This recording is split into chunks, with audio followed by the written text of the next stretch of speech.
안녕하십니까. 최영득 원장입니다.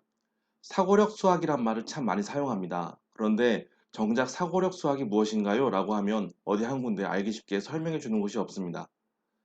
실제로 사고력 수학이라는 것을 사전을 찾아보면 잘 나오진 않는데요.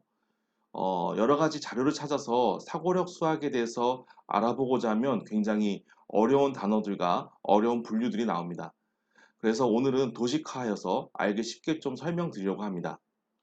실제로 요즘에는 우리 초록창에 사고력이라고 검색을 하면 수학 사고력이 나오기보다는 이렇게 컴퓨팅 사고력이란 말이 많이 나옵니다.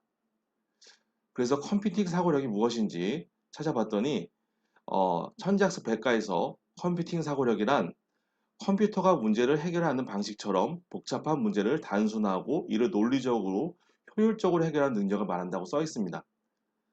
컴퓨팅이라는 단어만 빼면 바로 이렇게 복잡한 문제를 단순화하고 이를 논리적으로 효율적으로 계산하는 방법이 사고력입니다. 그리고 사고력 수학이 되겠습니다. 때로는 어떤 학부모님께서 복잡한 문제를 단순화하고 논리적으로 효율적으로 해결하는 것은 속진으로도 가능하지 않은가요? 또는 심화 수업을 하면 가능하지 않은가요? 라고 이야기하는 경우들이 많습니다. 맞습니다. 그렇기 때문에 많은 학부모님들이 사고력과 속진, 심화를 헷갈리시곤 하는데요. 사고력은 심화와 속진, 경시 중에 어떠한 이론을 사용하는 게 가장 효율적인지를 고민하는 과정이라고 하는 게 가장 빠른 것 같습니다. 그래서 이 내용이 하단에 보시면 묶어서 처리하거나 우선순위를 정하여 사용한다고 했는데요. 바로 그것이 사고력 수학입니다. 흔히 우리가 여러 가지 수학의 용어를 듣게 되는데요. 일단 내신은 가장 기본적인 교과 수학을 말합니다.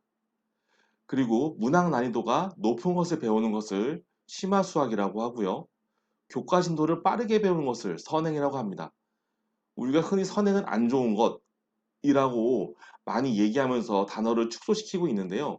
실제로 영재 교육 과정에서 보면 커리큘럼에 어울리는 약간의 선행은 사고를 확장시키는 과정에 도움을 준다라는 내용이 있습니다.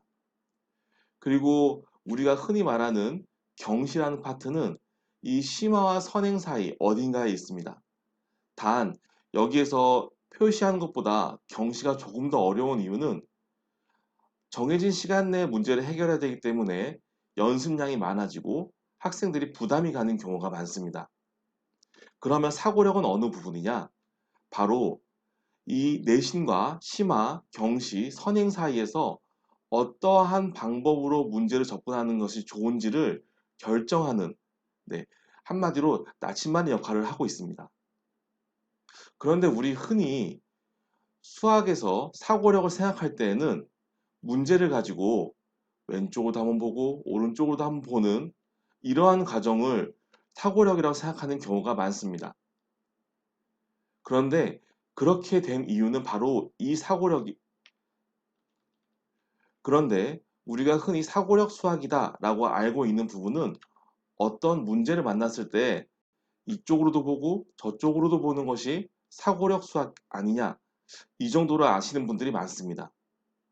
그 이유는 바로 이 사고력 수학이 언제부턴가 저학년들만 하는 것으로 국한되어 있기 때문입니다. 아까 표에서 말씀드렸듯이 심화와 경시, 선행을 모두 조금씩은 만져보면서 사고력이 무엇인가를 바라봐야 되는데 저학년 때는 심화, 경시, 선행을 하고 있지 않기 때문에 당연히 지금 시기에 할 수 있는 것은 문제를 여러 방향으로 살펴보는 것뿐이 없게 됩니다. 그래서 많은 분들이 이 정도를 사고력이라 생각하고 넘어가는 경우가 많습니다. 하지만 고등 사고력을 보면은요.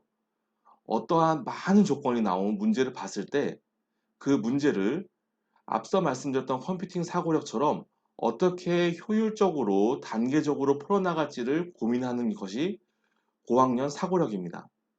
그래서 흔히 학부모님들께서 우리 친구는 식을 잘 못 세워요. 아니면 긴 문제가 나오면 조건을 자꾸 흘려요. 라고 하는 부분들은 사고 과정의 호흡이 짧기 때문입니다. 물론 고학년 사고력에서도 문제를 아래서 보고 옆에서 보는 과정이 필요하긴 하지만 최종적인 단계로 오면 한 단계 더 업그레이드 돼서 순서대로 공부하게 됩니다. 그래서 영재 교육과 문항을 보면 소문항 1번, 소문항 2번, 소문항 3번처럼 나오는 경우들이 많은데요. 그 이유가 바로 단계적으로 생각하는 것을 조금이나마 도와주려고 하는 모습입니다. 그리고 이 과정이 중고등학교 때까지도 이어집니다. 중고등학교 때까지 무슨 사고력이 이루어져? 라고 생각하시는 경우가 많은데요. 고학년 사고력을 이어서 생각을 해보시면 중고등학교 때 가장 많이 나오는 것은 증명입니다. 그래서 어떤 조건을 주어졌을 때 그 조건의 결과가 나오는 과정을 증명하시오 라는 것에서 이 증명하는 방법을 자신이 스스로 고민하고 방법을 찾아가는 것이 바로 사고력 과정이고 이 부분이 증명이 되고요. 또한 과학고나 영재학교에서 구술 면접을 보거나 학생들에게 설명하는 과정을 요구하는 것들이 이런 부분에 해당됩니다. 예전에는 중고등학교까지 사고력이 전파되곤 했는데요. 최근 모의고사를 보면 수학, 복잡한 계산, 지향, 사고력 요구라고 써 있습니다. 한국교육과정평가원에서는 이렇게 평가에 대한 안내를 했는데요. 복잡한 계산을 지향하고 수학적 사고력을 측정하는 문항을 만들었다고 표현했습니다. 보시는 것처럼 정확하게 수능에서까지 수학적 사고력은 요구되는데요. 수학적 사고력이 요구되는 수능 문제는 이렇게 표현이 됩니다. 고학년 사고력처럼 문제가 다양한 조건으로 이루어져 있는데요. 그 문제를 순서대로 접근하는 방법이 수능 사고력입니다. 하지만 무엇인가 초등 고학년 사고력보다는 차별이 되는 부분이 있어야 되겠죠. 그리고 중고등 사고력과도 연결이 되어야 할 것입니다. 그래서 중고등 사고력에서 알려주었던 조건을 수능 사고력에서는 본인이 스스로 알고 있어야 되고 본인이 알고 있는 조건의 개념들을 엮어서 문제를 풀어가는 과정이 바로 수능 사고력입니다. 보시는 것처럼 저학년 때부터 고학년, 중등, 수능까지 사고력은 답을 찾아가는 길을 스스로 찾는 연습을 하는 것이고요. 바로 이것이 사고력 수학입니다. 감사합니다.